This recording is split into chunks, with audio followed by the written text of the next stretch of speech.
ஒரு சிறிய கிராமத்தில் அருண் என்ற பையன் இருந்தான். அவன் எல்லா நாளும் பள்ளிக்குச் செல்லும் வழியில் பெரிய ஆலமரத்தின் கீழே நின்று காற்றின் சத்தத்தை ரசிப்பான். ஒரு நாள் காற்று விசித்திரமாகச் சேர்ந்தது. அது அருண் என்று அவன் பெயரை சொல்வது போல் கேட்டது. அருண் பயந்து போனான், ஆனால் ஆர்வத்துடன் கேட்டான்.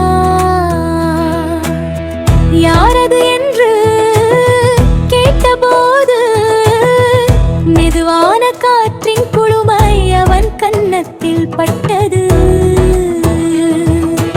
அப்போது காற்று மென்மையாகச் சொன்னது, நான் காற்று, உனக்கொரு ரகசியம் சொல்ல வந்தேன். நீ எப்போதும் நல்ல மனசுடன் பிறரை உதவுகிறாய், அதனால் நான் உனக்கு ஒரு சிறிய வரம் கொடுக்கிறேன்.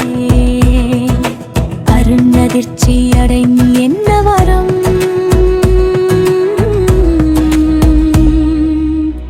என்று கேட்டார்.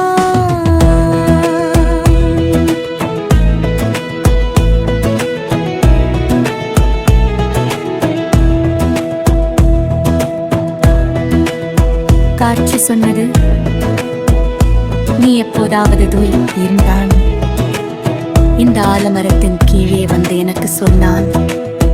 உன் மனதை குளிரச் செய்து உனக்கு மெதுவானா